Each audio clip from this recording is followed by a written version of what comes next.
Another very important topic then, deriving from the concept of the phase, is the phase gate. Now, phase gates, picture a gate, okay? Um, a gate. This is a gate. You open it up to walk through.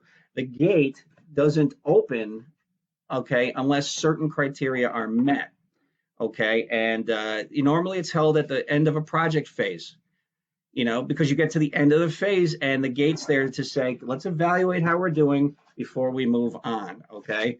So what you do is you compare project performance with the documents that you have that normally project your plan, okay?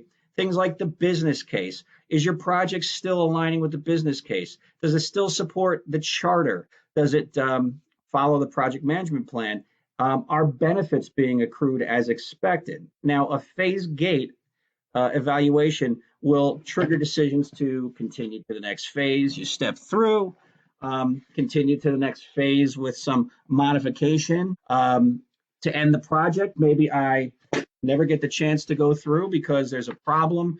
Maybe we don't have money. Maybe the strategy changed. Maybe sometimes, I hate to say it, executives change and the new executive doesn't emphasize the same project. You might think it's crazy, but it's true. I've seen that as well. Maybe you're at a phase gate and you decide, okay, I'll be back. I have to do some more work here. So you remain in the phase. Maybe you say, you know what?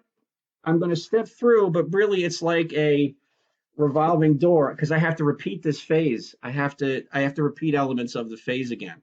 And that's okay, by the way. Sometimes you have a phase that's repeated multiple times,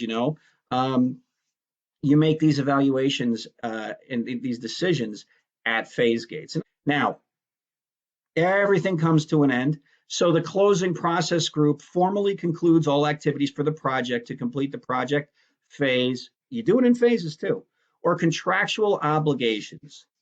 Now, I want to highlight the contractual obligations because that might be surprising. We talk about project procurement management.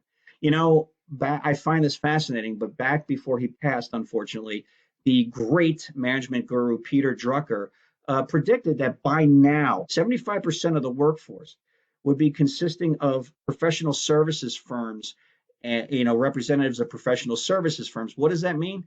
That means that most of the people that we work with in our organizations will not hail from those organizations, and there will be contractual obligations that set the engagement, okay, to bring those folks on. You will be managing contracts like mini projects, and you might have contractual obligations. You will definitely have contractual obligations you have to conclude, whether it's at the end of the project or at the end of different phases.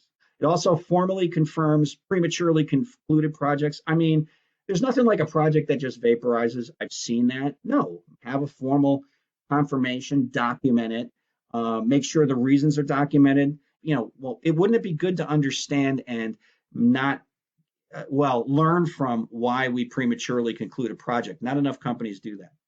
Now, there are some key tasks to project closing, and I include them here because they're often overlooked. First, the sponsor or the customer has to confirm acceptance before you can close a project. If they're not happy, if they didn't accept it, you can't close the project. You want to conduct, again, more knowledge management. You want to conduct a post-project review. You want to document lessons learned. Very important. It doesn't happen enough. Documentation of lessons learned doesn't happen enough. I venture that professional services firms are better at this. Close procurement activities. Do that. Formally close that. I mentioned that. Archive project documents. I think that's extremely important. Not enough people do that. Really, when you're in closing, a lot of times you want to move on. Take the time to archive the documentation. It's hugely important. And review the performance of the team members and make sure that they land effectively. So often, nobody thinks about the well-being of your team, right? Make sure that they land effectively. And when I say that, I mean in another job, in another role. You don't want to have a situation where they're wondering if they still have their jobs after a really great project. That's just not beneficial for anybody, not the company, not you as a leader, not them as a team member. So closing is often underemphasized. I think it's hugely important. Now we get to close procurements. This is where the seller is provided with written notice that the contract is complete. And requirements for closure are always specified in the contract's T's and C's. And remember, T's and C's means terms and conditions. Now, deliverables should have been provided on time and meet quality requirements. And there should be no outstanding claims, right? Right, because that's a conflict, right? You have to resolve all that. All the payments should be made as well. Don't leave. You can't close a procurement if there's outstanding invoices. And the project management team should have approved all deliverables. Don't call something closed unless your customer has approved everything, or the project management team, who's the customer in the procurement situation, has approved everything, right? Because why would you pay somebody if you're not happy? All right, which all leads to procurement documentation updates about deliverables. Any seller developed technical documentation is important to update and have, right? Because you can't use something if you don't have documentation.